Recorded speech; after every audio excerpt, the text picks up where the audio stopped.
Hey Adventure Kids, it is so great to see you, and I can't wait to share today's Bible story with you. Hey, Pastor Steve, I need your help with something. Sure, Pascal, what can I help you with? Well, I want to make an audition tape for that new TV show, The Magnificent Mouse Makeover. Oh, the Magnificent Mouse Makeover. That's not one of those extreme makeover shows, is it? Yeah, I'm hoping they'll give me some unicorn whiskers or a really dope fit or limited edition kicks that I can flex in all of my shoefies. Well, I don't really know what all of that means, but it sounds like you're trying to get people to notice how special you are. But you know what, Pascal? Jesus doesn't look at those things. He actually looks at our heart. In fact, that's our Bible point for today. Jesus looks at our heart. Really? Yeah, let's listen to today's story and find out.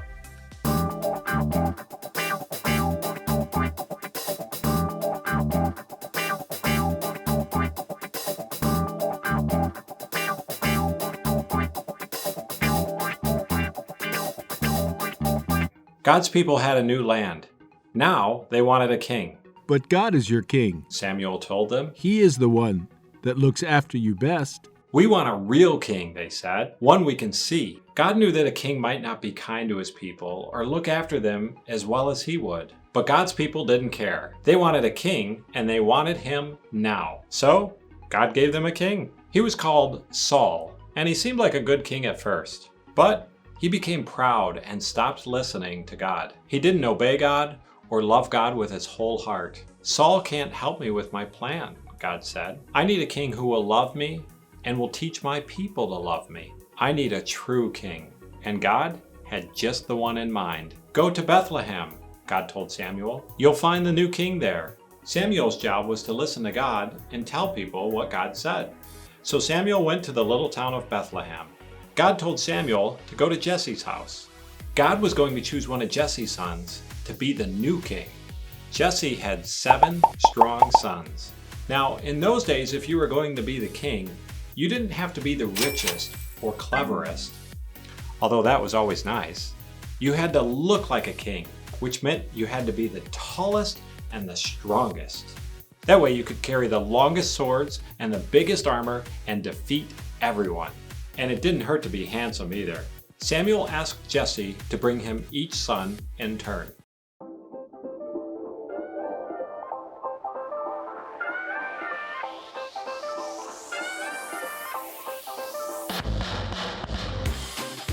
Where do pencils go on vacation? Pennsylvania. That there was funny. Why did the student eat his homework? The teacher told him it was a piece of cake. Funny. How do you stop a bull from charging? You unplug it. You know you like that one. That was funny. Very funny. Albert out. Peace.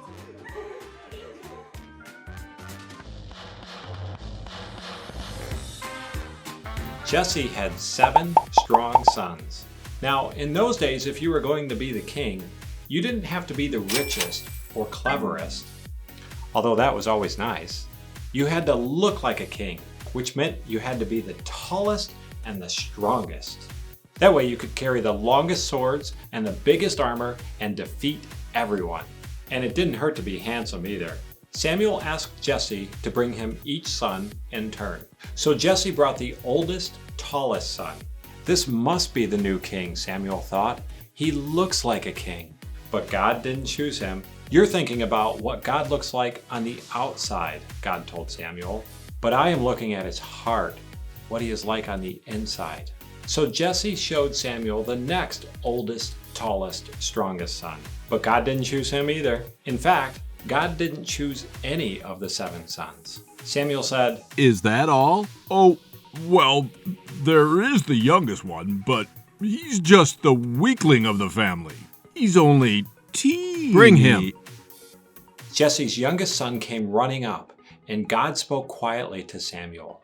This is the one. His name was David. He has a heart like mine, God said. It is full of love. He will help me with my secret rescue plan. and one of his children's children's children will be the king, and that king will rule the world forever. Samuel anointed David's head with oil, which was a special way to show that you are God's chosen king. You will be the new king one day. Samuel told him. And sure enough, when David grew up, David became king.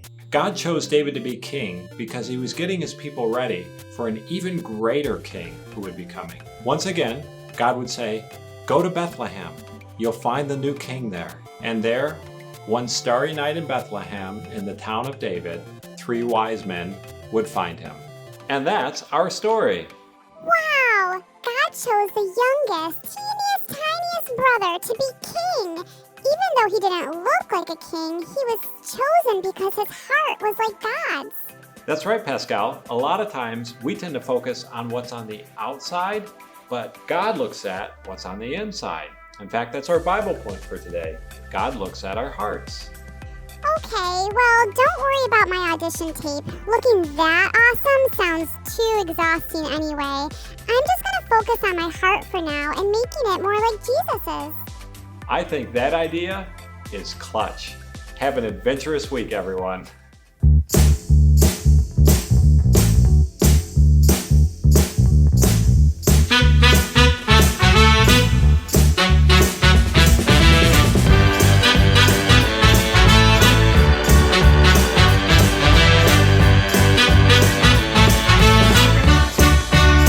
Hey Adventure Kids, this is the part of the show where you send in your questions to me, Jake, and I answer them. So let me grab my mailbag.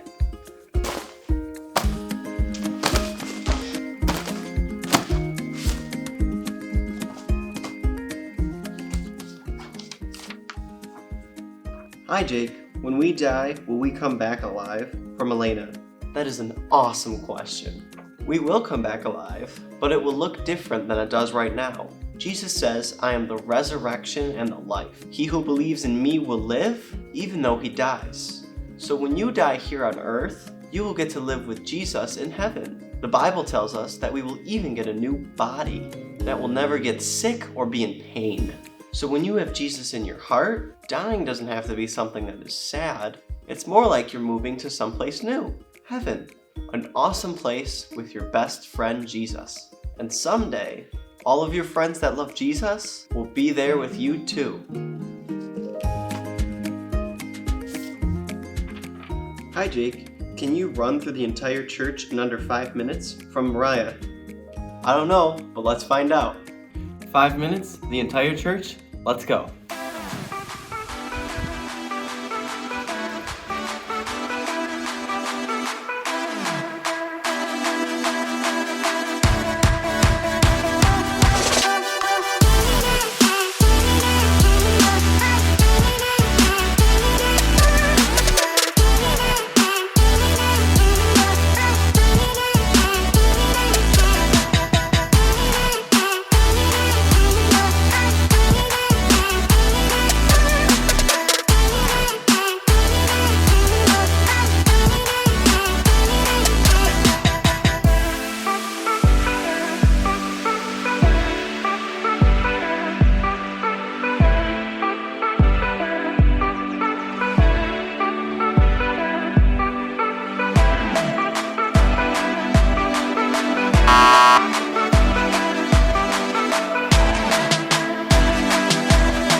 Awesome question.